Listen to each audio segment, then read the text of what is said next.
OPC अनि BPC cement जसको विश्वसनीयता छ अमूल्य। अटल पावर, भरोसा प्रबल, निर्माण अटल।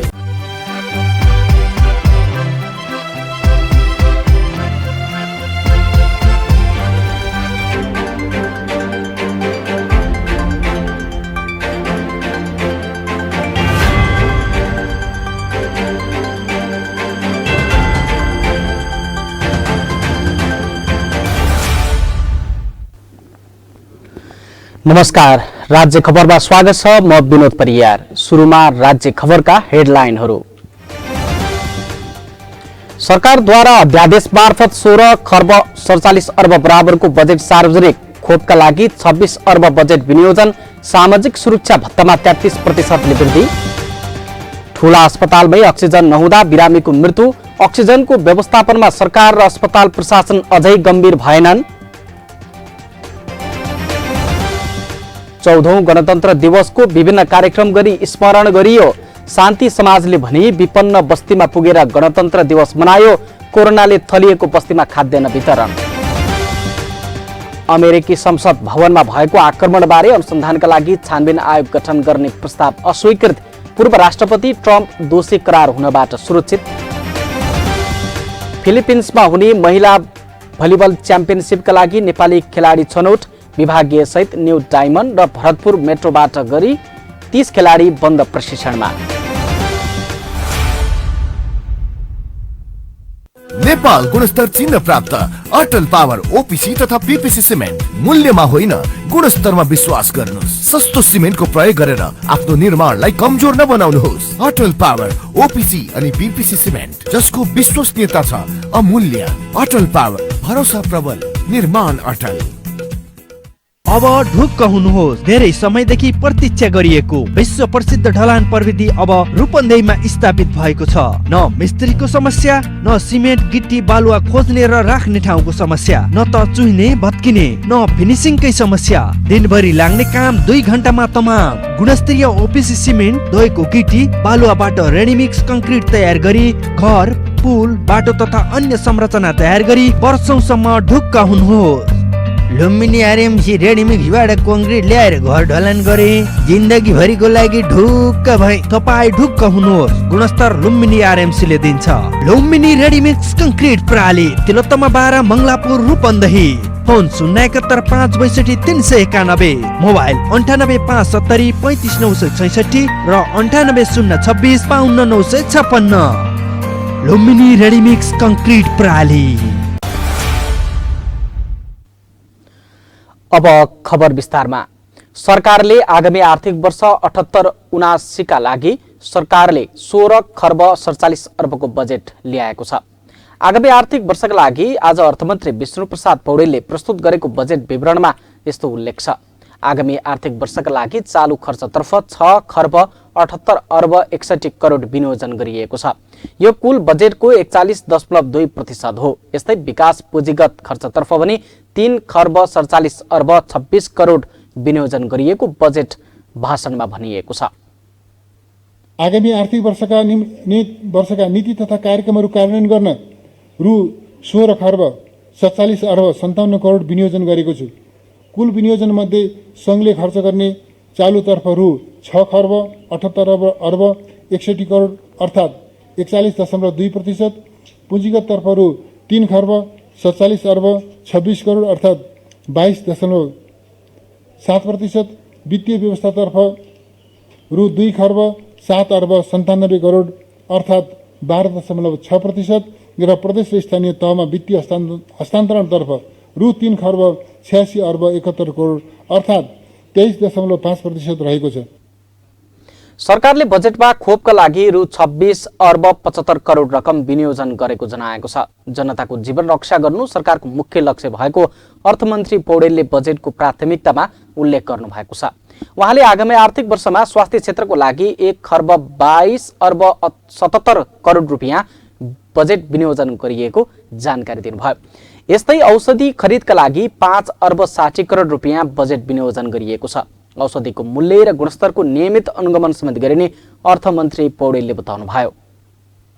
कोभिडबाट सङ्क्रमित बिरामीको उपचारमा अक्सिजनको कमी हुन नदिन अक्सिजन प्लान्ट, सिलिन्डर, तरल अक्सिजन ढुवानी र भण्डारण गर्ने ट्याङ्क खरिद गर्न आवश्यक बजेट व्यवस्था गरेको छु। 100 शय्याभन्दा बढी क्षमताका सबै अस्पतालमा अनिवार्य रूपमा आफ्नै अक्सिजन प्लान्ट जडान गर्नुपर्ने व्यवस्था गरेको छु। अक्सिजन उद्योग स्थापना गर्न आवश्यक पर्ने उपकरण आयात गर्दा लाग्ने भन्सार तथा मूल्य अभिवृद्धि कर पुरै छुट दिएको छु। सामुदायिक तथा निजी अस्पतालले अक्सिजन प्लान्ट जडान गरेमा लागतको 50% पुँजीगत अनुदान दिइनेछ। कोभिड-19 महामारी अवधिभर अक्सिजन उत्पादन गर्दा लाग्ने विद्युत महसुलमा 50% छुट दिने व्यवस्था मिलाएको छु। खोप व्यवस्थापनका लागि रु 26 अर्ब 75 करोड छुट्याएको छु। अध्यादेश मार्फत आएको बजेटमा पूर्व पश्चिम राजमार्गको विस्तार गर्न 15 अर्ब 34 करोड बजेट विनियोजन गरिएको छ। सडकहरूलाई अधिकतम गतियुक्त सुरुङ मार्ग, उचाइयुक्त पुल लगायतका वन्यजन्तु मार्ग सहित बनाउने घोषणा पनि बजेटमा उल्लेख छ। यस्तै 20 लाखदेखि 50 लाखसम्म कारोबार गर्नेलाई आयकरमा 75% छुट दिने अर्थमन्त्रीले घोषणा गर्नुभएको छ। यस्तै आगामी आर्थिक वर्षमा सरकारले 4 अन्तर्राष्ट्रिय विमानस्थल तथा अन्य आन्तरिक विमानस्थल निर्माण गर्न कुल 20 अर्ब 31 करोड रुपियाँ बजेट विनियोजन गर्नुभएको छ। भैरहवा स्थित गौतम बुद्ध विमानस्थलको थप काम र दोस्रो टर्मिनल बनाउन 3 अर्ब 53 करोड विनियोजन भएको अर्थमन्त्रीको भाषणमा उल्लेख छ। सरकारले कर्मचारीको तलब 2000 रुपियाँका दरले बढाएको छ। यो तलब साउन 1 गतेदेखि लागू हुने जनाइएको छ। यस्तै सरकारले सांसद केन्द्रित स्थानीय पूर्वाधार साझेदारी विकास कार्यक्रम खारेज गरेको छ। यसैगरी पत्रकार श्रमजीवीहरूका लागि 7 लाख रुपियाँसम्मको बिमा र त्यसको 50% सरकारले दिने जनाएको छ। चौतर्फी विरोध भइरहे पनि सरकारले अध्यादेश मार्फत बजेट सार्वजनिक गरेको हो।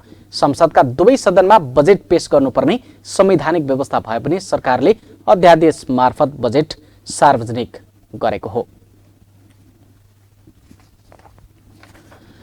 महामारीका कारण शिथिल भएको अर्थतन्त्रलाई उठाउन सरकारले बजेट राहत तथा सहुलियतका कार्यक्रम समावेश गरेको छ। सरकारले वृद्ध भत्ता लगायतका सबै प्रकारका सामाजिक सुरक्षा भत्तामा 33% वृद्धि गरेको छ। अर्थमन्त्री विष्णु प्रसाद पौडेलले आज सार्वजनिक गर्नुभएको आगामी आर्थिक वर्षको बजेटमा सामाजिक सुरक्षा भत्ता 33% वृद्धि गरेको घोषणा गर्नुभएको हो। सामाजिक सुरक्षाका लागि सरकारले 1 खर्ब विनियोजन गरेको छ। वाम गठबन्धनले गत चुनावी घोषणा पत्रमा मासिक 5000 सम्म भत्ता दिने उद्घोष गरेको थियो। त्यस्तै युवाहरूले शैक्षिक प्रमाणपत्र धितो राखेर अधिकतम 5% ब्याज दरमा 25 लाखसम्म ऋण निकाल्न पाउने व्यवस्था बजेटले गरेको छ। यस्तै सरकारले आर्थिक वर्ष 78-79 मा प्रधानमन्त्री रोजगार कार्यक्रमका लागि 12 अर्ब बजेट छुट्याएको अर्थमन्त्री पौडेलले जानकारी दिनुभयो।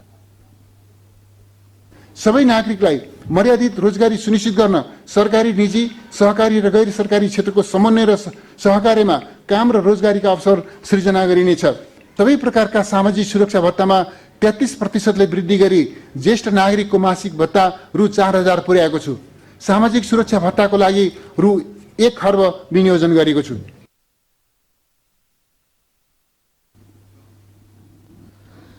यसैगरी मासिक 20,000 लिटर खानेपानीको शुल्क मिना भएको छ। सरकारी कम्पनीले बेच्ने खाद्य सामग्रीमा निषेधाज्ञा अवधिभरका लागि 20% छुट दिने बजेटमा उल्लेख गरिएको छ। निषेधाज्ञा अवधिभर मासिक 20 युनिटसम्म बिजुली खपत गर्नेलाई शुल्क नलिने बजेटमा उल्लेख छ। यस्तै 150 युनिटसम्म खपत गर्नेलाई 50% र 250 युनिटसम्म खपत गर्नेलाई 30% छुट दिने बजेटमा उल्लेख छ। होटल चलचित्र उद्योगलाई निषेधाज्ञा अवधिको डिमान्ड शुल्क छुट दिने उल्लेख छ। दूध, तरकारी, फलफुल र माछा मासु ढुवानीमा 25% अनुदान दिने र धानको बिउमा खरिद छुट दिने उल्लेख छ। सार्वजनिक संस्थामा उच्च शिक्षा पढ्ने विद्यार्थीले ल्यापटप किन्न चाहेमा विद्यार्थीलाई 80,000 रुपियाँसम्म 1% ब्याज दरमा ऋण दिने बजेटमा उल्लेख छ। यो रकम 2 वर्षभित्र तिरे पुग्ने सरकारले जनाएको छ।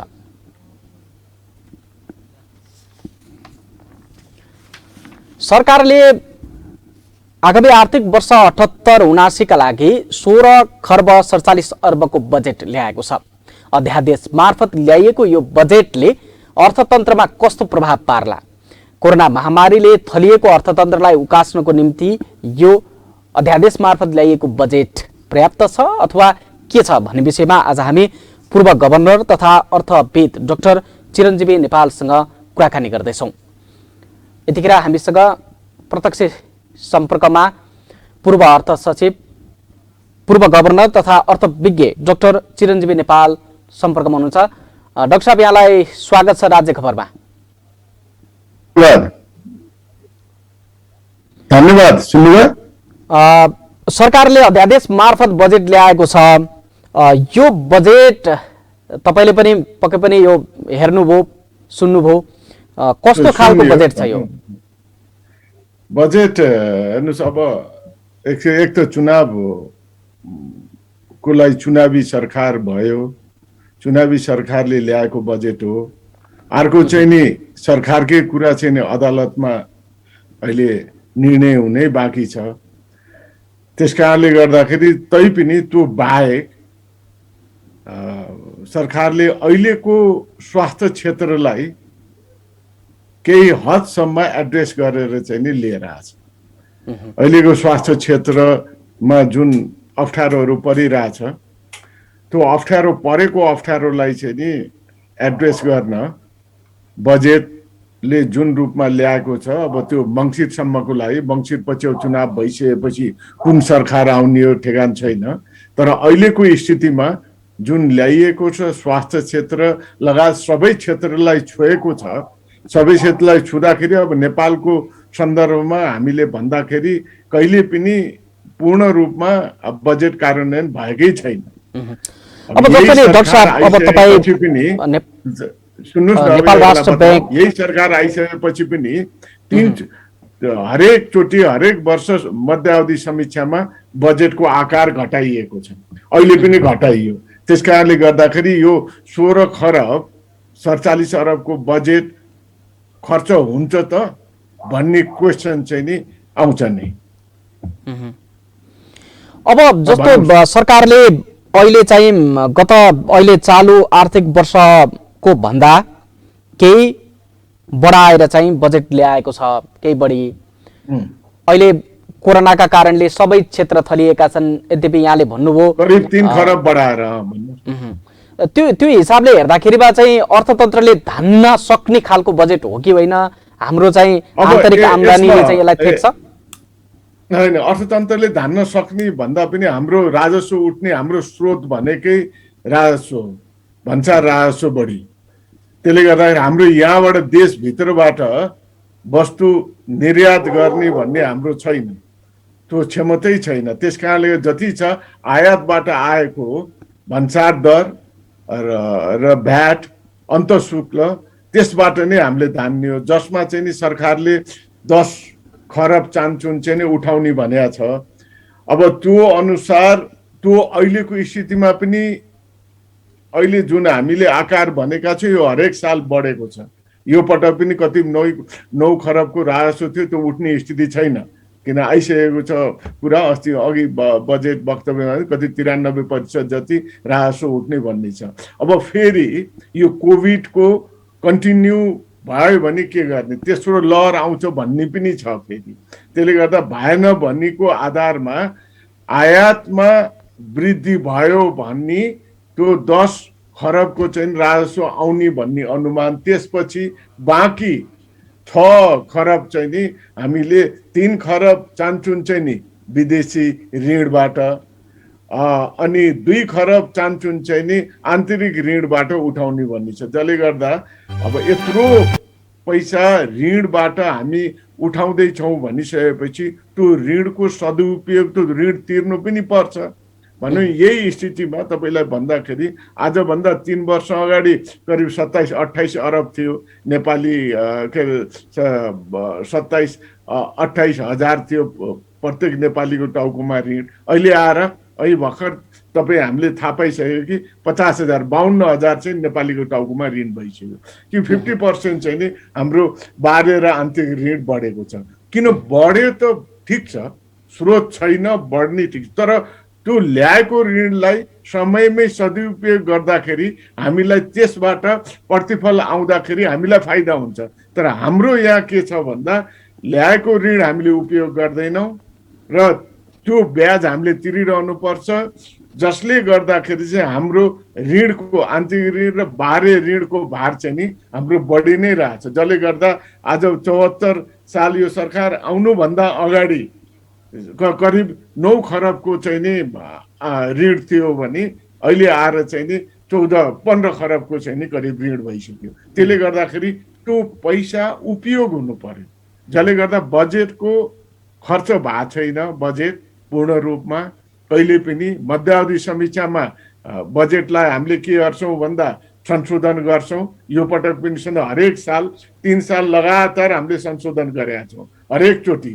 यो पछि भने योभन्दा अगाडि पनि त्यही हो सधैँ नै। त्यसले गर्दाखेरि नेपालमा बजेट ल्याइन्छ, कार्यान्वयनको सबभन्दा ठुलो समस्या हो। र भन्नु पूर्ण रूपमा लागू हुन सक्यो र लागू गर्न सकियो भने चाहिँ नि आर्थिक उत्थानको लागि धेरै राहत हुने सम्भावना छ।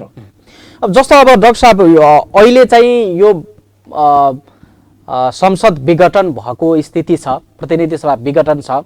अध्यादेश मार्फत कतिपय विज्ञहरूले के भनिरहनु भएको थियो भन्दा अध्यादेश मार्फत पूर्ण बजेट ल्याउनु हुँदैन, पूरक बजेट ल्याउनुपर्छ भन्ने खालको उहाँहरूले आवाज उठाइरहनु भएको थियो।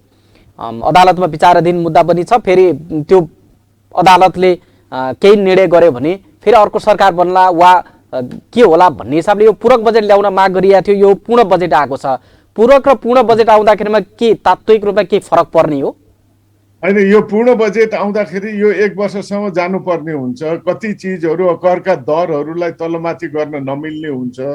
त्यसले गर्दाखेरि एउटा सरकारले लिएर आउने जुन संसदबाट नेपालको संविधानमा स्पष्ट रूपमा उल्लेख छ, करका दर लगायतको र बजेट ल्याउँदा जेठ 15 र करका दरहरू संसदबाटै स्वीकृति भएर लागू हुनुपर्ने भन्ने। त्यस कारणले गर्दाखेरि अहिलेको सिचुएसनलाई हेरेर यो ल्याउनु हुँदैन भन्ने छैन। अध्यादेशबाट पनि ल्याउन मिल्यो, तर यो स्थितिमा अध्यादेशबाट ल्याउने बजेटमा चाहिँ नि जुन आयोजना कार्यक्रमहरू करका दरहरू यथावत राखेर अति आवश्यक कुरालाई मात्रै सम्बोधन गरेर लिएर आउनुपर्छ भन्ने हो।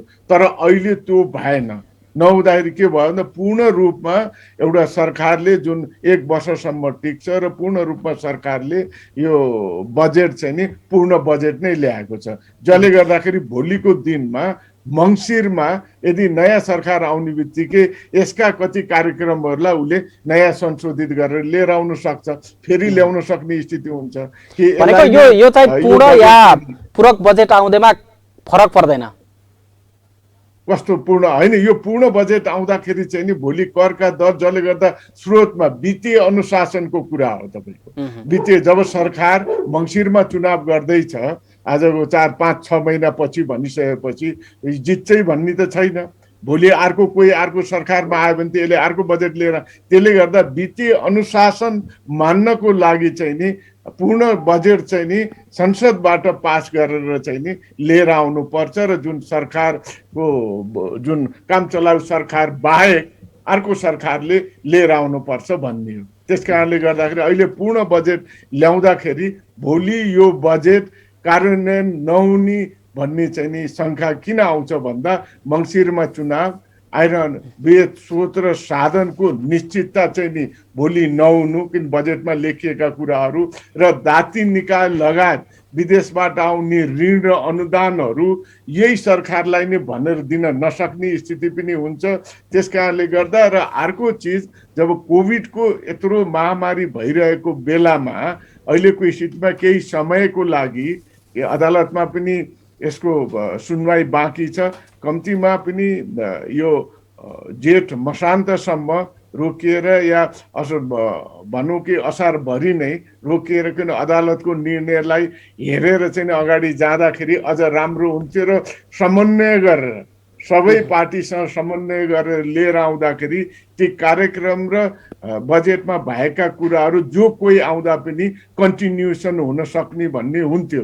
तर अब जो कोही आउँदा यो कन्टिन्यू हुने स्थिति चाहिँ नि नहुने स्थिति र यो मङ्सिरसम्मको लागि यो आकारको बजेट भन्ने कुरा आउँछ। किन मङ्सिरसम्म भनेपछि सरकारले चुनाव केन्द्रित बजेट ल्यायो, चुनावलाई प्रभाव पार्ने गरेर पूर्ण रूपमा यो त तपाईँको कुनै सब राहत अनुदान सहुलियत र पुरै छ।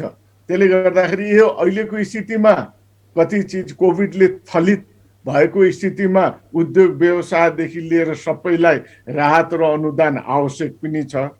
स्वास्थ्य क्षेत्रमा त्यो अत्यन्त आवश्यक छ। अझै गर्न सक्छन्, किनभने अझै पनि भनौँ न करोडौँ नेपालीहरूले अब भ्याक्सिन लगाउन सकेका छैनन्, गाह्रो परिरहेछ। कति ठाउँमा भ्याक्सिनको बारेमा झगडा पनि भएको छ, तपाईँ हामीले मिडियाबाट देखि पनि रहेछौँ। कारण जबकि कुनै निश्चितता नभएको स्थितिमा अहिले एकदमै हामी सामान्य स्थितिमा छौँ भने जस्तो गरेर ल्याउँदाखेरि पनि पब्लिकलाई एक किसिमले विश्वास चाहिँ नि हुँदैन। किन भन्दा गाह्रो हुन्छ, किन वित्तीय अनुशासनको कुराहरू हुन्छ। भोलि तपाईँको यही वृद्ध भत्ताहरू बढ्यो, राम्रो हो, जसले गर्दा त्यसले चाहिँ नि राज्यको स्रोतमा त दबाब पार्यो, जसले गर्दा त्यो त पुरा गर्नु, त्यो अर्को सरकार आए पनि त्यो त कन्टिन्यू नै गर्छ। भएका अनुदानहरू जति छन् त्यो कन्टिन्यू गर्नुपर्छ। तर स्रोत र साधनको अपरिहार्यता र स्रोत र साधन कुन ठाउँबाट कसरी गर्ने भन्ने त्यो आवश्यकता त यो हुन्छ, त्यो हुने भएको हुनाले त्यस कारणले गर्दा वित्तीय अनुशासनलाई मध्यनजर राखेर अहिले सरकारले लिएर आउँदाखेरि विभिन्न दल लगायत भनौँ न धेरै मान्छेहरूले, बुद्धिजीवीहरू लगायतले चाहिँ नि वक्तव्य नै निकालेर चाहिँ अहिलेको स्थितिमा अध्यादेशबाट लिएर आउने बजेट यो चाहिँ नि भएन। कमसेकम ल्याउनै परेको स्थितिमा चाहिँ नि केही समय पर्खिएर आवश्यक आयोजनाहरूलाई मात्रै जुन कन्टिन्यू छ वर्षौँदेखि त्यसलाई राखेर र करका दरहरूलाई तलमाथि नगरिकन धेरै प्रभाव नपार्ने गरी, दूरगामी प्रभाव स्रोत र साधनलाई नपर्ने गरी चाहिँ नि ल्याउनु पर्छ भनेर भनेको कारण त्यो। तर तपाईँको समग्र रूपमा हेर्दाखेरि पूर्ण रूपमा बजेट आएछ, जसले म्यासेज के दिन्छ भन्दा यही सरकार धेरै समयसँग कन्टिन्यू हुन्छ भनेर म्यासेज दिएको।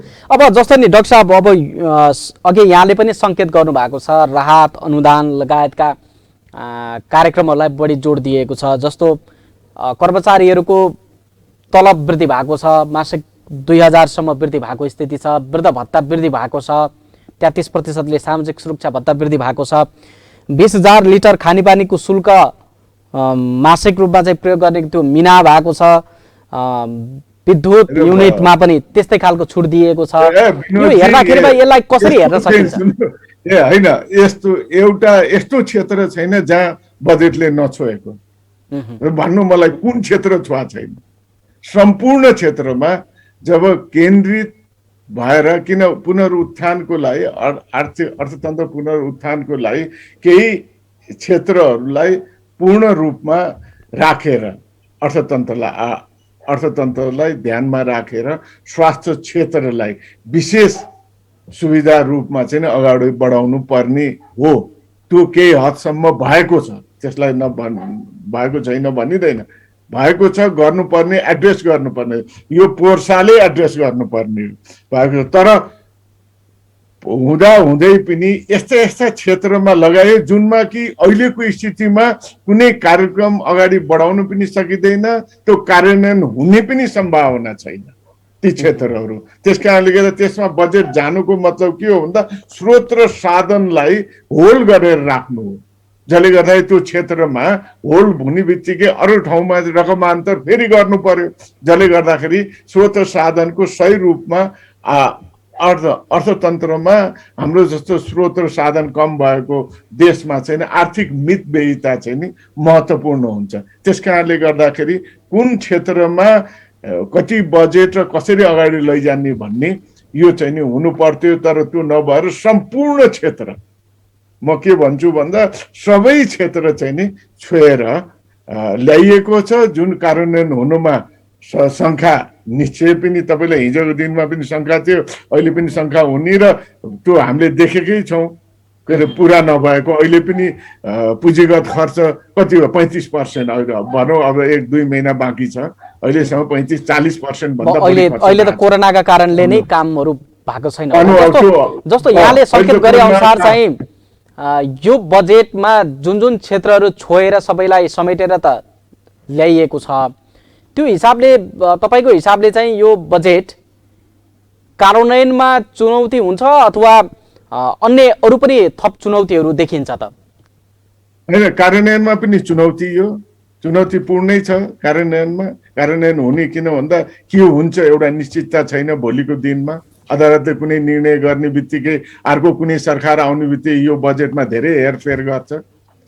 त्यस कारणले गर्दा अर्को मङ्सिरमा चुनाव हुने भन्ने बित्तिकै चाहिँ नि मङ्सिर पछिको सरकारले पनि यो बजेटमा हेरफेर हुने भएको हुँदा र अर्को कुरा तपाईँले के अन्तर्राष्ट्रिय जाति निकायबाट जुन एक्सपेक्ट हामीले 3 खरब भन्दा 300 अरब भन्दा बढीको ऋणको चाहिँ एक्सपेक्ट गरेका छौँ। अन्तर्राष्ट्रिय जाति निकायले त्यो ऋण दिन सक्ने स्थिति भोलि सरकारको स्थायित्व र देशको चाहिँ नि राजनीतिक स्थितिलाई हेरेर कति सम्भव हुन्छ त्यो पनि एउटा चाहिँ नि प्रश्न चिन्ह हुन्छ। त्यस कारणले गर्दाखेरि किन बजेटको स्रोत करिब 16 खरबमा 5 खरब चान्चुन चाहिँ नि आन्तरिक र बाह्य ऋणको छ। त्यसले गर्दाखेरि यो पैसा जोगाड गर्नु नै सबभन्दा आन्तरिक ऋण त हामी उठाउँला, आन्तरिक ऋण उठाउने बित्तिकै त्यसको प्रेसर चाहिँ नि मुद्रास्फीतिमा पर्छ।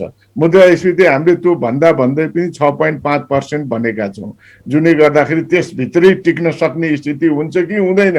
भोलि उत्पादन हुन सक्ने स्थिति अहिले छैन, किन भन्दा कोभिडले गर्दाखेरि धेरै चिजहरू हामीले अहिले यहाँ उत्पादन हुने कुराहरू पनि बाहिरबाट मगाइरहेका छौँ। त्यसले गर्दाखेरि मुद्रास्फीतिमा असर पर्ने, जसले गर्दाखेरि चाहिँ आन्तरिक ऋणले बढी उठाउँदाखेरि त्यसको असर मुद्रास्फीतिमा परेर बजारमा चाहिँ नि त्यसको अर्थतन्त्रमा नराम्रो असर पर्ने, जसले गर्दा भएका उद्योग धन्दाहरूलाई चाहिँ नि त्यसले प्रभाव पार्न सक्ने हुन्छ। त्यस कारणले गर्दाखेरि अलि जोखिमपूर्णै हो। तर उहाँले अर्थमन्त्रीजीले अब अहिलेको स्थितिमा पूर्ण रूपमा बजेट ल्याइदिनु भयो। अब एउटा यो नजिर बस्यो भनौँ न, भोलि कोही कसैले यो स्थिति आउँदाखेरि उसले अब अध्यादेशबाट बजेट ल्याउँदाखेरि पनि पूर्ण बजेटै लिएर आउने स्थिति चाहिँ हामीले देखाएको छौँ। हिजोको दिनमा पनि नआएको होइन, अध्यादेशबाट बजेट आयो तर करका दर लगायतका चाहिँ नि नयाँ आयोजनाहरू कुनै थपिएन, कुनै नयाँ कार्यक्रम भएनन्, जसले गर्दाखेरि चाहिँ नि अति आवश्यक कुराहरूलाई मात्रै राखेर ल्याइएको थियो र पछि त्यसलाई सप्लिमेन्ट्री गर्न सप्लिमेन्ट्री बजेट ल्याइएको थियो। तर अहिले त पूर्णै बजेट आयो। त्यस कारणले गर्दाखेरि यो बजेटको कार्यान्वयन चाहिँ नि भोलिको दिनमा एक त यो अदालतको निर्णयपछि के हुन्छ त्यो, यदि निर्णय अर्को तरिका गर्ने मङ्सिरको चुनाव पछि हुन्छ के भन्ने चाहिँ नि यो। र तेस्रो कुरा भनेपछि जस्तो नि डाक्टर साहब यहाँको भनाइ अनुसार चाहिँ बजेटले जे कुराहरू चाहिँ हामी गर्छौँ अथवा यो मैले गर्छु भनेर जे घोषणा गरिएको छ ती कार्यक्रमहरू यदि हामीसँग आर्थिक स्रोतको व्यवस्थापन भएन वा राजनैतिक स्थायित्व भएन, यही सरकार टिकिराखेन भने त यी भनिएका कुराहरू कार्यान्वयन त हुने भएनन्। जनताले चाहिँ के पाउँछन् त? जनताको नजरमा यो बजेट चाहिँ कस्तो हो? आम नागरिकलाई कहाँनिर छुन्छ यो बजेटले? होइन, यो तब आम नागरिकलाई त छुने, त्यो जनताले के पाउने, जनताले पाउने कुरालाई जो कोही भोलि उसमा सत्तामा आए पनि हटाउँदैन। अब 4000 वृद्ध भत्ता त्यो घटाउने कुरै भएन, अरू पोलिटिकल पार्टी पनि त्यसमै लागिहाल्छन्, त्यसमा पर्ने कुरा भएन। अब कर्मचारीको तल 2000 को जुन भत्ता बढेको छ त्यो पनि हट्ने कुरो भएन। अब लगायत तपाईँको 1% चाहिँ 80,000सम्म विद्यार्थीलाई ल्यापटप दिने, सिम कार्ड दिने लगायतका कुराहरू त्यो पनि हट्ने कुरो भएन। अब सहुलियतपूर्ण कर्जा चाहिँ नि 5%मा पूर्ण कर्जाको जुन 13 अरबको रुपियाँ छ त्यो पनि हट्ने भएन। भनिसकेपछि यी जुन जसको टोटल अर्थतन्त्रको स्रोतमा भार पर्छ र जसबाट पब्लिकको त्यो हटाउने बित्तिकै अर्को आएर हटाउने बित्तिकै त्यसको असर पर्छ, त्यो असर पर्ने कुरा अरू पार्टीहरू जो आए पनि हटाउँदैनन्। नहटाइसकेपछि स्रोत र साधनमा प्रेसर परेर विकास निर्माणका आयोजनाहरूलाई आवश्यक पर्ने पैसाको चाहिँ नि भोलिको दिनमा अभाव हुने चान्सेस बढी हुन्छ। त्यही हो कुरा। भनेको यो चुनावलाई लक्षित गरेर प्रत्येक नागरिकलाई छुने गरेर बजेट ल्याइयो। अब तपाईँ प्रत्येक नागरिकलाई छुने भनौँ न, प्रत्येक क्षेत्र नागरिकलाई छोएर मजाले चुनावी रूपमा चुनावमा भोलि मङ्सिरमा चुनाव हुनको लागि यो बजेट को रूपमा जुन गरिएको छ मङ्सिरमा चुनावलाई हेरेर नै लिएर आए जस्तो मैले महसुस गरेको छु। अब यो यहाँले अघिदेखि भन्नुभएको थियो वित्त नीतिको हिसाबले यो बजेट को चुनौतीहरू अघि पनि सङ्केत त यहाँले गरिसक्नु भएको छ। कोरोना छ, राजनैतिक स्थायित्व छैन, यी हुँदाहुँदै पनि जस्तो बजेट सार्वजनिक भएको छ। अब तपाईँहरू जस्तो विज्ञहरूले यो हेर्दाखेरिमा यो कस्तो खालको बजेट भनेर हामीले यसलाई विश्लेषण गर्न सक्छौँ होला? यो कस्तो बजेट हो? होइन, बजेट त पूर्ण बजेट हो नि। एउटा पूर्ण सरकारले एउटा इलेक्सन जितेर आएको सरकारले लिएर आउने आफ्नो घोषणा पत्र अनुसार लिएर आउने खालको बजेट हो। भनेपछि यो राजनैतिक तहबाट ल्याइएको बजेट भनौँ न, त्यो यसको चाहिँ बजेट राजनीतिक दस्तावेजै हो। होइन विनोदजी, बजेट राजनीतिक दस्तावेज हो। राजनीतिक पार्टीले म सरकारमा पुग्यो भने यो गर्छु भनेर, म जित्यो भने यो गर्छु भनेर चाहिँ नि जुन एउटा जनतालाई भनेको हुन्छ त्यसलाई नै त्यो गर्ने कुरालाई चाहिँ उसले बजेट मार्फत चाहिँ प्रस्तुत गर्ने हो। त्यस कारणले गर्दा बजेट अर्थ राजनीतिक दस्तावेज हो। त्यस कारणले गर्दाखेरि राजनीतिक पार्टीले लिएर आउने, उसले जनताको हरेक कुरामा हरेक क्षेत्रमा उसले कुन कुन कुराहरू चाहिँ नि आफ्नो तरिकाबाट आवश्यक देखेको छ, आफ्नो पार्टीको तर्फबाट आवश्यक, त्यही आधारलाई हेरेर लिएर हुन्छ। तर यो चाहिँ बजेटलाई मैले जान्न खोजेको तपाईँबाट चाहिँ यो जनताको दृष्टिकोणबाट वा अहिलेको परिवेशको दृष्टिकोणबाट चाहिँ जे बजेट आएको छ त्यो चाहिँ राम्रो बजेट हो भनेर भन्न सकिने हो? त्यसो भए जनताको दृष्टिकोणबाट तपाईँ क्लियर भन्ने हो किन भन्दा धेरै ठाउँमा छरिएर आएको छ, छरिएर सबै क्षेत्रलाई छोएको छ, सम्बोधन गर्न खोजेको छ। ठ्याक्कै अब तपाईँको अहिलेको राजनीतिक दृष्टि नहेर्ने र यो सरकारले मङ्सिरमा चुनावको नहेर्ने र राजनीतिक स्थायित्व भएको र पूर्ण एउटा सरकारले ल्याएको भए यो बजेट केही हदसम्म राम्रो मान्न सकिन्छ। हस् डाक्टर साहब, यहाँले यो अत्यन्त महत्त्वपूर्ण समय हामीलाई उपलब्ध गराइदिनु भयो, यसको लागि यहाँलाई राज्य टेलिभिजनको तर्फबाट धेरै धेरै धन्यवाद छ। धन्यवाद। हस्, धन्यवाद। हामीले कुराकानी गऱ्यौँ पूर्व गभर्नर तथा अर्थविद डाक्टर चिरञ्जीवी नेपाल हुनुहुन्थ्यो। सरकारले अध्यादेश मार्फत आज ल्याएको बजेट कस्तो छ र यो बजेटले समेटेका विषय र स्रोत व्यवस्थापन लगायतका विषयमा हामीले केन्द्रित रहेर उहाँको प्रतिक्रिया लिएका थियौँ। हामीसँग हुनुहुन्थ्यो पूर्व गभर्नर तथा अर्थविज्ञ डाक्टर चिरञ्जीवी नेपाल। अब राज्य खबरमा बाँकी खबरको सिलसिला। सुविधा सम्पन्न भनिएका सहरका अस्पतालमै अक्सिजन अभावले बिरामीको मृत्यु हुने गरेको छ। बिरामीले सुविधा सम्पन्न भनिएका देशका ठूला सहरमै समयमा उपचार नपाउँदा अकालमै ज्यान गुमाउनु परिराखेको छ भने कतै अक्सिजन नपाएर छटपटी राख्नु परेको छ। पोखरा स्वास्थ्य विज्ञान प्रतिष्ठानमा 81 अक्सिजनको अभाव हुँदा एक सुत्केरी सहित 8 जनाले ज्यान गुमाएपछि सुरक्षित सहरको उपचार सेवामा प्रश्न उठेको छ। कोरोना संक्रमितको उपचारमा कतिसम्म खेलचारी भइरहेको छ भन्ने उदाहरण आफूलाई अब्बल मान्ने सहरकै अस्पताल बनेका छन्। ग्रामीण भेगका बिरामी उपचार नै नपाएर छटपटाउनु परेको कुरा त त्यति नौलो होइन, तर आफूलाई एक नम्बर भन्ने अस्पतालहरूले नै बिरामी भर्ना गरेर अक्सिजन नदिँदा अकालमै मृत्यु हुने क्रम बढेको छ। त्यस्तै घटना भएको छ गण्डकी प्रदेशको पोखरा स्वास्थ्य विज्ञान प्रतिष्ठानमा। तनहुका 3 जना, म्याग्दी, पर्वत र सेङ्जाका 1-1 जना गरी 6 जनाको हाई फ्लो अक्सिजन नपुग्दा मृत्यु भएको छ। अक्सिजन अक्सिजन नै नभएर अब बिरामी छटपटिनु, अक्सिजन त्यो गएपछि त अक्सिजन गएपछि त बिरामी फेरि छटपटिनु भइसक्यो। हाउ सबै कोठामा छटपटिनु त्यस्तो भयो। कोही बिहानी कोठामा गयो, हाम्रो श्रीमान एउटा नानी त्यही आडाको नानी त्यही अक्सिजन काँडामा पनि दिथ्यो।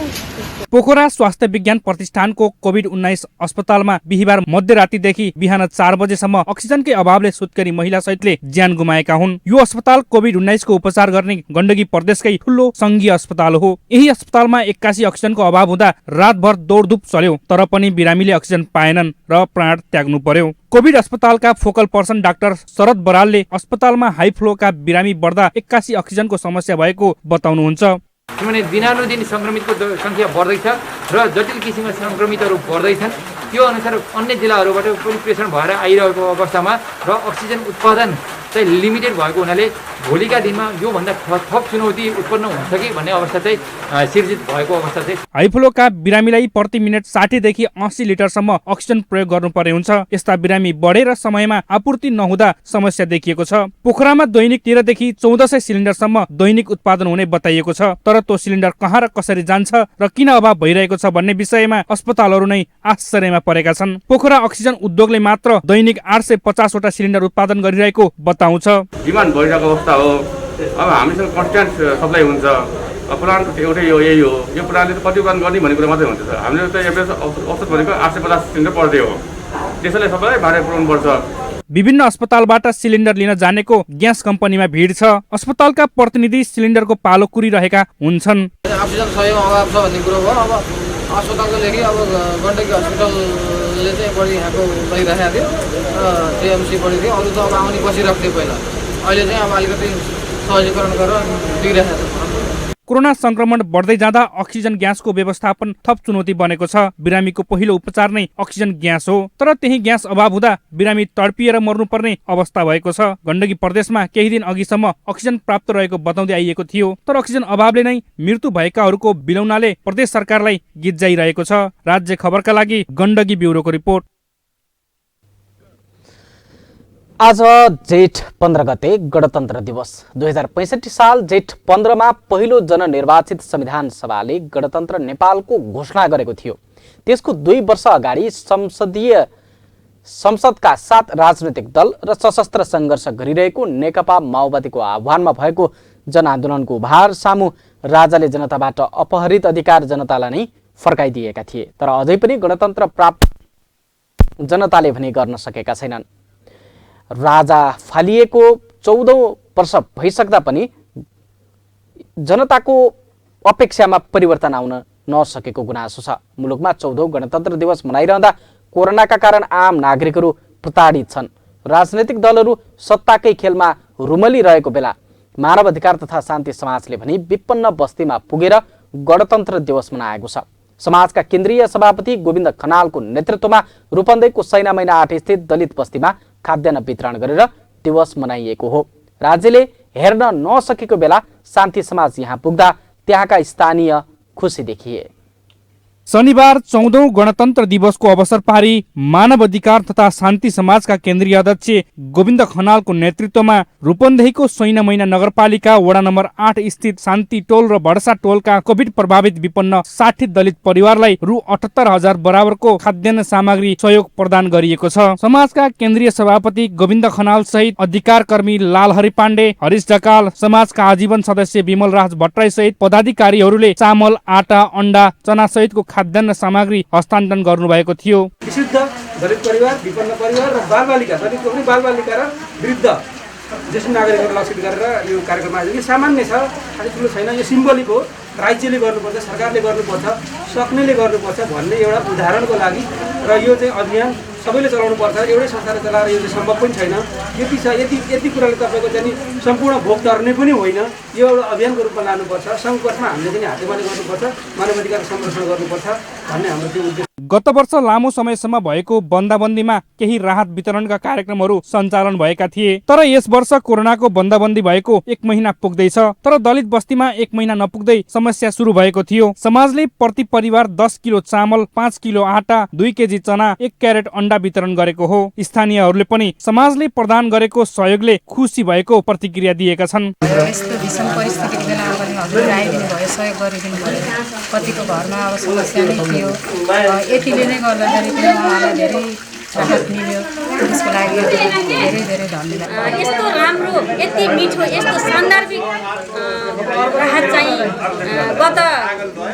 गएको त्यो अगाडिको कोभिडमा पनि भएको थिएन र अहिले यहाँका जनताहरू अति नै खुसी। सायद हजुरहरूले दिएको चिजलाई मूल्यवान गराउँदै लिएर जानु भएको छ। एकदमै खुसी छौँ, हामी पनि अति खुसी छौँ। यस्तै यस्तै कार्यक्रमहरू हाम्रो ठाउँमा आइदियोस् र जनतालाई जति सक्दो हरेक सङ्घ संस्थाबाट हरेक दलका साथीहरूले पनि सहयोग गरून्। यस्तै शान्ति समाज दाङ शाखाले वैशाख महिनामा भएको कारभित्र मृत अवस्थामा फेला परेका 3 जना बालकको विपन्न दलित परिवारलाई खाद्यान्न सामग्री सहयोग गरेको छ। यस्तै गणतन्त्र दिवसका दिन शान्ति समाज चितवन शाखाले देवघाटमा रहेको वृद्धाश्रममा फलफुल तथा स्वास्थ्य सामग्री वितरण गरेको छ। शान्ति समाज र नयाँ बस्ती युवा क्लबको आयोजनामा काठमाडौँको जोरपाटीमा रक्तदान कार्यक्रम सम्पन्न भएको छ। साथै समाजले सिन्धुपाल्चोक जिल्लाको मेलम्ची नगरपालिका वार्ड नम्बर 1 स्थित स्वास्थ्य समिति भोटेचौरलाई रु 1 लाख मूल्यको अक्सिजन कन्सन्ट्रेटर सहयोग गरेको छ र वार्ड नम्बर 1 मै बसोबास गर्ने एउटा हात गुमाएकी बालिका आसिना चौलागाईको शिक्षाका लागि अक्षय कोषको स्थापनार्थ रु 1 लाख सहयोग प्रदान गर्ने भएको छ। 14औं गणतन्त्र दिवसका दिन शान्ति समाज सुर्खेत कपिलवस्तु लगायत शाखाले भर्चुअल कार्यक्रम समेत राखेको थियो। राज्य खबरका लागि खबर ब्युरोको रिपोर्ट।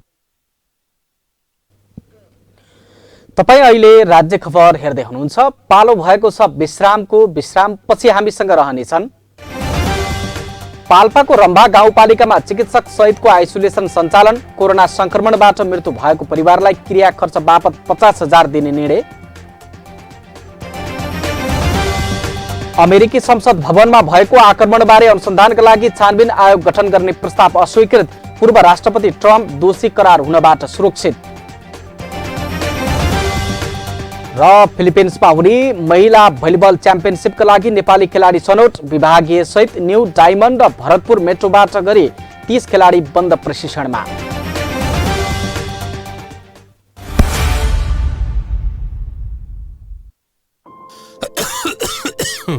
खोक्न फेरि सुरु भयो है।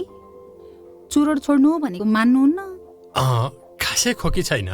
थाहा छ, चुरोट खैनी जस्ता सुर्तीजन्य पदार्थ सेवन गर्नेहरूलाई कोरोना संक्रमण भएमा गम्भीर लक्षण देखिने र जटिलता समेत हुन्छ।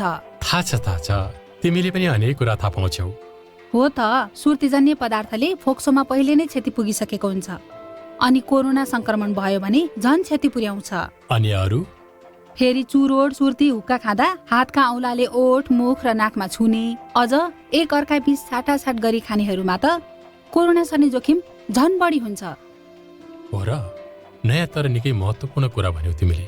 अबदेखि म कुनै पनि किसिमको सुर्तीजन्य पदार्थ खाँदै खान्न। सुर्तीजन्य पदार्थको सेवन गर्नेहरूमा कोभिड-19 को संक्रमणको गम्भीर लक्षण देखि जटिलता समेत हुन्छ। त्यसैले सुर्तीजन्य पदार्थ कहिल्यै सेवन नगरौं। कोभिड-19 बाट बचौं र बचाऊ।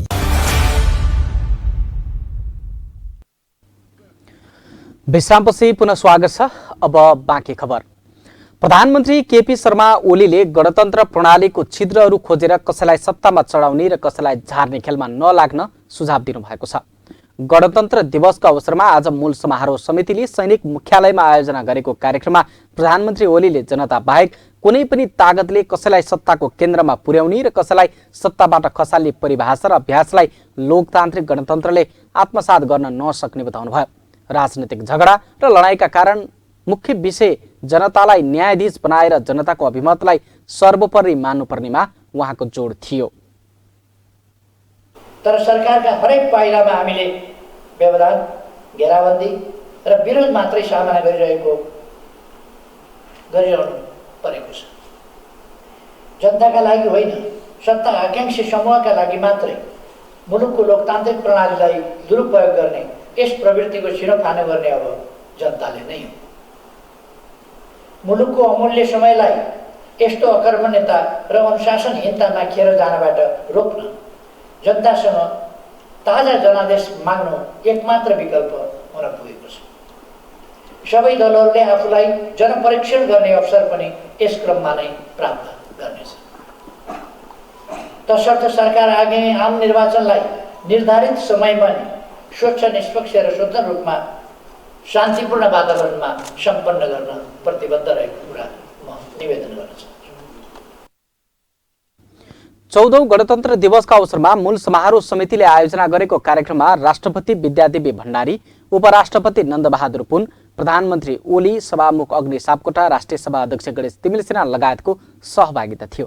झण्डै 240 वर्षको इतिहास बोकेको शाहवंशीय राजतन्त्रलाई हटाएर नेपालमा गणतन्त्र स्थापना भएको दिनको स्मरणमा यो दिवस मनाउने गरिन्छ। पहाडका गाउँ-गाउँमा समेत कोरोना संक्रमण फैलिएको छ। अधिकांश स्थानीय तहका आइसोलेसन सेन्टरमा विशेषज्ञ चिकित्सक नभएको गुनासो सुनिन्छ। तर पाल्पाको रम्भा गाउँपालिकाले भने डाक्टर सहितको आइसोलेसन सञ्चालन गरेको छ। त्यति मात्र होइन, बिरामीलाई घर-घरमै हौसला प्रदान गर्नेदेखि लिएर संक्रमणबाट मृत्यु भएका परिवारजनलाई क्रिया खर्च दिन जनप्रतिनिधि र कर्मचारी खटिएका छन्। पाल्पाको रम्बा गाउँपालिकाले वडा नम्बर 1 हुगीको जनकल्याण माविको पुरानो भवनमा 5 बेड र रम्बा मावि वडा नम्बर 5 ताहुमा डाक्टर सहित 5 बेडको आइसोलेसन सञ्चालनमा ल्याएको छ। धेरै जसो स्थानीय तहले डाक्टर बिना नै कोभिड संक्रमितको उपचार गरिराखेको बेला रम्बा गाउँपालिकाले भने डाक्टर सहित कोभिड संक्रमितको उपचार सुरु गरेको हो। यहाँ कुनै पनि स्वास्थ्यको सामग्रीहरू अथवा बिरामीहरूलाई हस्पिटलसम्म लैजान अथवा यो आइसोलेसनसम्म ल्याउन र यहाँदेखि अगाडि बढाउन कुनै पनि कमी नहोस् भन्ने उद्देश्यका साथ हामी लागि परिरहेका छौँ। र हिजो मात्र पनि हामीसँग कन्सन्ट्रेटर 2टा नयाँ थपिएको छ। 5 त्यो चाहिँ 5 लिटर पर मिनटमा जाने 93% प्योर अक्सिजन जान्छ। त्यसमा चाहिँ अहिले चाहिँ हामी टोटल सिलिन्डर चाहिँ खाली सिलिन्डर अहिले 5वटा छन् हामीसँग। त्यो खाली भइसकेको छ अहिले। भने हामीले खाली सिलिन्डर चलाउनै पर्ने अवस्था चाहिँ छैन। हामीसँग मेसिनले नै हामीले चलाइरहेको छौँ। अनि भने इन्भर्टर चाहिँ थिएन। इन्भर्टर पनि हामीले अस्ति जोडेर अब चाहिँ यहाँ पुरै व्यवस्थित गरिसकेका छौँ। समुदाय स्तरमा फैलिएको कोरोना नियन्त्रणका लागि गाउँपालिकाले पीसीआर र एन्टिजेन परीक्षणलाई समेत तीव्रता दिएको छ। कोभिड पोजिटिभ भएका तर होम आइसोलेसनमा स्वास्थ्यमा समस्या नआई बसेका संक्रमितको स्वास्थ्य अवस्था बुझ्न रम्बाका स्वास्थ्यकर्मी घर घरमै पुग्ने गरेका छन्। त्यसै क्रममा हामी जुन घरमै राम्रोसँग आइसोलेट भएर बस्न सक्ने अवस्थाका बिरामीहरूलाई पनि हामी घरमै गएर अक्सिजनको लेभल घटेकाले घरमै अक्सिजनको त्यो कन्सन्ट्रेटर फिट गरेर हामीले त्यसको उपचारको व्यवस्थापनमा राखेका छौँ। रम्बा गाउँपालिकाले कोरोना संक्रमणका कारण निधन भएका घर परिवारलाई काजक्रिया खर्च बापत 50,000 दिने गरेको छ। यस्तै संक्रमितलाई आइसोलेसन सेन्टर, अस्पताल र घरसम्मको सजगताको लागि 2वटा एम्बुलेन्स सहित भाडामा 2वटा गाडी लिएर सेवा प्रदान गरेको छ। पालिकावासीको सहजताको लागि स्वास्थ्य बीमा मार्फत औषधि खाने दीर्घ रोगीलाई लक्षित गरी सदरमुकाम तानसेनको मिसन अस्पताल र लुम्बिनी मेडिकल कलेजबाट औषधि ल्याई घर घरमा औषधि पुर्याउने काममा पालिका जुटेको छ। स्वास्थ्यका मापदण्डहरू पूर्ण रूपमा परिपालन गरौँ भन्ने उद्घोषका साथ हामीले सचेतनामूलक कार्यक्रमहरू सञ्चालन गरिरहेका छौँ। त्यसपछि हामीले जुन ठाउँमा लक्षणहरू देखियो त्यहाँ कन्ट्याक्ट ट्रेसिङ गर्ने, कन्ट्याक्ट ट्रेसिङ गरिसकेपछि हामीले त्यसको आधारमा स्वाब लिने, परीक्षण गर्ने, एन्टिजेन परीक्षण गर्ने जस्ता क्रियाकलापहरू हामीले अगाडि बढाइरहेका छौँ। समुदाय स्तरमा सुरु गरेको निशुल्क पीसीआर परीक्षण र कोभिडबाट मृत्यु भएका परिवारलाई दिएको 50,000 सहयोगले ठूलो राहत मिलेको छ। स्थानीय तहहरूले कोरोना महामारी नियन्त्रणसँगै नागरिकका जनजीवनलाई समेत मध्यनजर गरी कार्यक्रम ल्याउन रम्बा गाउँपालिकाले सन्देश दिएको छ। राज्य खबरका लागि पाल्पाबाट सन्तोष बस्यालको रिपोर्ट। बजेट अधिवेशनका लागि लुम्बिनी प्रदेश सरकारले प्रदेश प्रमुखलाई सिफारिस गरेको छ। लुम्बिनी प्रदेश सरकारले जेठ 19 गते प्रदेश सभाको बैठक बोलाउन प्रदेश प्रमुखलाई आग्रह गर्ने निर्णय गरेको हो। लुम्बिनी प्रदेश मन्त्री परिषदले जेठ 19 गते दिउँसो 1 बजे प्रदेश सभाको बैठक बोलाउन सिफारिस गरेको छ। संविधान अनुसार प्रदेश सरकारले असार 1 गते बजेट ल्याउनु पर्ने हुन्छ। संवैधानिक हिसाबले बजेट ल्याउनुभन्दा एक साता अघि बैठक चल्नुपर्ने प्रावधान अनुसार नै बैठक आह्वान गरिएको हो। दोस्रो कार्यकाल मुख्यमन्त्री बन्नुभएका शङ्कर पोखरेल नेतृत्वको सरकारले ल्याउने यो पहिलो बजेट हो भने अर्थमन्त्रीले पहिलो पटक बजेट प्रस्तुत गर्नुहुने भएको छ। आर्थिक मामिला तथा योजना मन्त्री बैजनाथ चौधरी हुनुहुन्छ। यसअघिको बजेट मुख्यमन्त्रीले अर्थ मन्त्रालय सम्हालेका कारण उहाँले नै बजेट ल्याउँदै आउनु भएको थियो।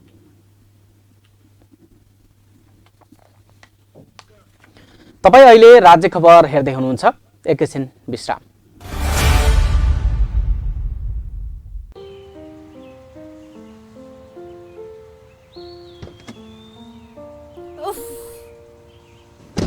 तिमीले फेरि चुरोट खान थालेको? कुर्दा कुर्दै एउटा मात्रै? जति भन्यो नि मान्दैनौ। जान्न म कतै नि।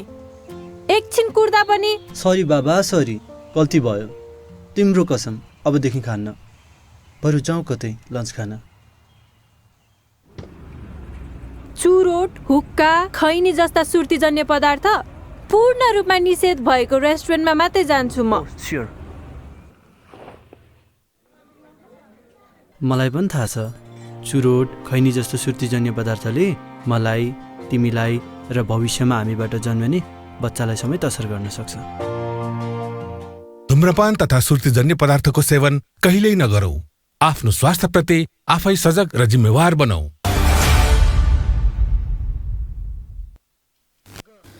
राज्य खबरमा विश्रामपछि पुनः स्वागत छ। बाँकी खबर अघि हेड सरकारद्वारा अध्यादेश मार्फत 16 खर्ब 47 अर्ब बराबरको बजेट सार्वजनिक खोपका विनियोजन, सामाजिक सुरक्षा भत्ता 33%। ठूला अस्पतालमै अक्सिजन नहुँदा बिरामीको मृत्यु, अक्सिजनको अस्पताल प्रशासन अझै छैनन्। 14औं गणतन्त्र दिवसको विभिन्न कार्यक्रम गरी स्मरण गरियो। शान्ति समाजले भनी विपन्न बस्तीमा पुगेर दिवस मनायो। कोरोनाले थलिएको बस्तीमा खाद्यान्न वितरण। अमेरिकी संसद भवनमा भएको आक्रमणबारे अनुसन्धानका लागि छानबिन आयोग गठन गर्ने प्रस्ताव अस्वीकृत। पूर्व राष्ट्रपति ट्रम्प दोषी करार हुनबाट सुरक्षित।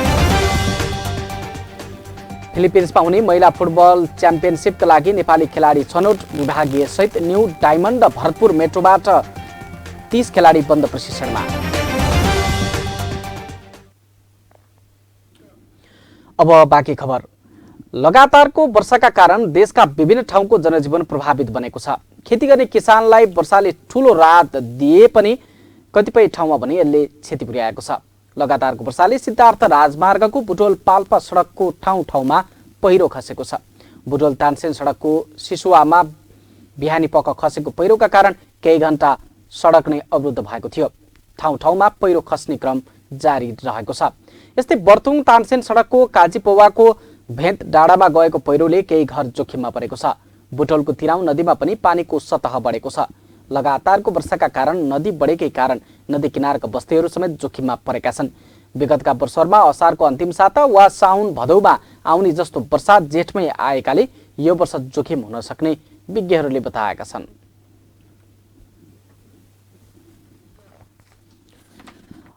राज्य खबरमा अब विदेशको खबर। अमेरिकाको संसद भवनमा भएको आक्रमणको अनुसन्धानका लागि आयोग गठन गर्ने सम्बन्धी प्रस्ताव अस्वीकृत भएको छ। गएको जनवरी 6 मा भएको हिंसात्मक आक्रमणको अनुसन्धान सम्बन्धी तल्लो सदनले पारित गरेको प्रस्ताव माथिल्लो सदनले रोकेको बीबीसीले जनाएको छ। 60 सेनेटरको समर्थन चाहिने प्रस्तावको पक्षमा 6 रिपब्लिकन सहित 54 सेनेटरको मात्रै समर्थन प्राप्त भएको छ। राष्ट्रपति चुनावको नतिजालाई आधिकारिकता प्रदान गर्न संसदको संयुक्त सत्र चलिरहेको बेला तत्कालीन राष्ट्रपति डोनाल्ड ट्रम्पका समर्थकहरूले हिंसात्मक आक्रमण गरेका थिए। आक्रमणमा एक प्रहरी अधिकारी सहित कम्तीमा 5 जनाको ज्यान गएको थियो। न्युयोर्क र वाशिंगटनमा भएको आतंकवादी आक्रमण जस्तै गरी संसद भवनमा भएको आक्रमणको अनुसन्धानका लागि आयोग गठन गर्ने प्रस्ताव विधेयकमा थियो। दुवै पार्टीका बराबर सदस्य रहने 10 सदस्यीय आयोगको भविष्यमा हुन सक्ने आक्रमण रोक्नका लागि गर्नुपर्ने कामहरू बारे सुझाव दिने व्यवस्थाको प्रस्ताव गरिएको थियो। आयोग बन्न रोकेको भन्दै राष्ट्रपति जो बाइडेनले रिपब्लिकनको आलोचना गर्नुभएको छ। आयोग गठन प्रस्ताव अस्वीकृतसँगै पूर्व राष्ट्रपति ट्रम्प भने आयोगले दोषी करार गर्ने सम्भावित खतराबाट बच्नु भएको छ।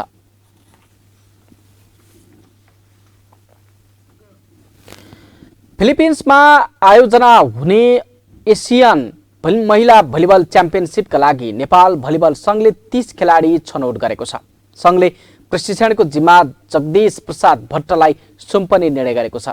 संघका उपाध्यक्ष निरोज मास्के, प्रशिक्षक प्रज्वल बहादुर सिंह र महिला टोलीका पूर्व प्रशिक्षक जगदीश प्रसाद भट्टको छनौट समितिले खेलाडी छनौट गरेको हो। बन्द प्रशिक्षणका लागि नेपाली सेनाको त्रिभुवन आर्मी क्लबबाट 8, नेपाल प्रहरीको पुलिस क्लब, सशस्त्र प्रहरी बलको एपीएफ क्लब र न्यू डायमन्ड क्लबबाट 7 तथा भरतपुर मेट्रोबाट एउटा खेलाडी छनौट गरिएको नेपाल भलिबल संघका महासचिव जितेन्द्र बहादुर चन्दले जानकारी दिनुभयो। छनौट भएका खेलाडीहरूमा आर्मीबाट सुनिता सोफिया, शान्ति, जानकी, सरस्वती, कृपा, संगम र सृष्टि, पुलिसबाट कमला, उषा, पूनम, कामना, लक्ष्मी, मनिषा र शान्तिकला रहेका छन्। यसैगरी एपीएफबाट सरस्वती, निरुता, हिरा, उषा कुमारी, पूजा, रेशमा र कविता, न्यू डायमन्ड स्पोर्ट्स क्लबबाट प्रतिभा, अरुणा, सलिन, बाल्मिका, झरना लगायतका खेलाडीहरू रहेका छन्। यसै गरेर वैकल्पिक खेलाडीका रूपमा भरतपुरकी आरती र निशा, डायमन्डकी प्रगति, ढोरपाटनकी पुष्पा र पुलिसकी पुष्पा चौधरीलाई चयन गरिएको चन्दले बताउनुभयो। महिला भलिबल च्याम्पियनसिप आगामी भदौ 13 देखि 20 गतिसम्म सञ्चालन हुनेछ। बन्द प्रशिक्षण यही जेठ 21 गते शुक्रबारदेखि सुरु हुनेछ। राज्य खबरको अन्त्यमा आइपुग्यौं। जाँदा जाँदै हेडलाइनहरू। सरकारद्वारा अध्यादेश मार्फत 16 खर्ब 47 अर्ब बराबरको बजेट सार्वजनिक। खोपका लागि 26 अर्ब बजेट विनियोजन। सामाजिक सुरक्षा भत्तामा 33% वृद्धि। ठूला अस्पतालमै अक्सिजन नहुँदा बिरामीको मृत्यु। अक्सिजनको व्यवस्थापनमा सरकार र अस्पताल प्रशासन अझै गम्भीर भएनन्। 14औं गणतन्त्र दिवसको विभिन्न कार्यक्रम गरी स्मरण गरियो। शान्ति समाजले भनी विपन्न बस्तीमा पुगेर गणतन्त्र दिवस मनायो। कोरोनाले थलिएको बस्तीमा खाद्यान्न वितरण।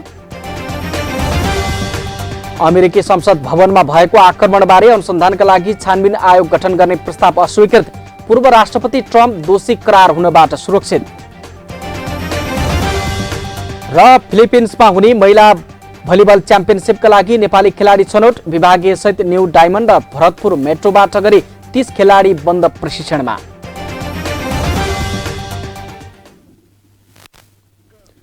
हवस् त, राज्य खबर अहिलेलाई यही सकिन्छ। अर्को खबर बुलेटिनमा उपस्थित हुनेछौँ। सूचना, समाचार र मनोरञ्जनका लागि हेर्दै गर्नुहोला राज्य टेलिभिजन। नमस्कार।